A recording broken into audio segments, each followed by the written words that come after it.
You got people waiting. You're standing over the grill and you're staring at this piece of meat wondering if it's done. You don't want to pull it too early, but you also don't want to dry it out. That moment right there is where most people start guessing. We asked over 200 grillers how they decide when their food is done. Almost half said they use a mix of everything. And a lot of folks rely on internal temperature. Almost nobody said time. So most people already know it's not just one thing. But even when you check something, it still doesn't feel certain. You look at it, maybe check the temperature, give it a little more time, and you're still not sure. A lot of folks pick one signal and trust it. The problem is that one signal can lie to you, and that's where overcooked or undercooked food happens. And let's talk about time for a minute, because time might be the least reliable way to tell if your food is done. Because every grill runs differently, every fire burns differently, and even the same cut of meat can cook at different speeds. Time can guide you, but it can't tell you when you're finished. So instead of guessing, you want to start stacking your signals. You're not relying on one thing anymore. You're layering multiple indicators together. When those start to agree, that's when things change. First, let's talk about temperature. And this is your safety baseline. For example, chicken needs to hit 165 degrees Fahrenheit to be safe. Pork is safe at 145 degrees Fahrenheit. So this tells you when it's safe to eat. But here's the key, safe doesn't always mean done. Now, you have to check your texture. And this is where experience starts to kick in.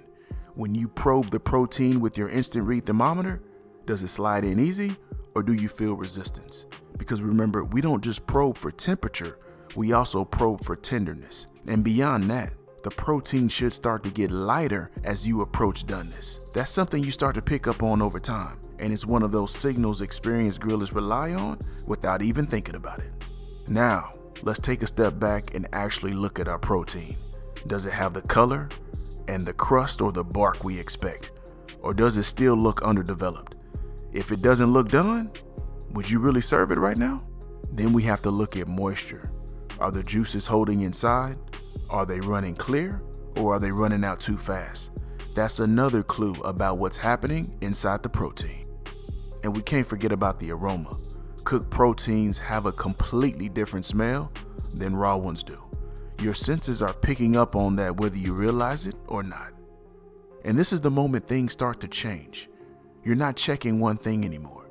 You're stacking signals. And when those signals start lining up, you stop second guessing yourself.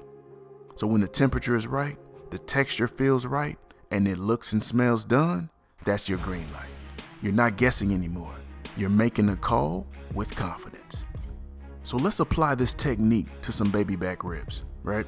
The temperature needs to be above safe to eat, but we already know ribs get tender in that 200 to 205 range. Now texture is where it really shows. The bark should be set, not wet, and when you handle them, they should feel tender with some flex, right? And not stiff. Now look at the color of the ribs. You're looking for a deep, rich finish, not something pale or underdeveloped. Now let's talk about moisture. It should still be there on the inside, which comes back to how you manage the fire. And that aroma, you can smell the difference between raw meat and something that's ready. And when all that lines up, that's when you know you're good to go. Now you're no longer tied to a timer or a single number. You're actually reading and analyzing what's happening right in front of you. And that's when your grilling starts to become consistent.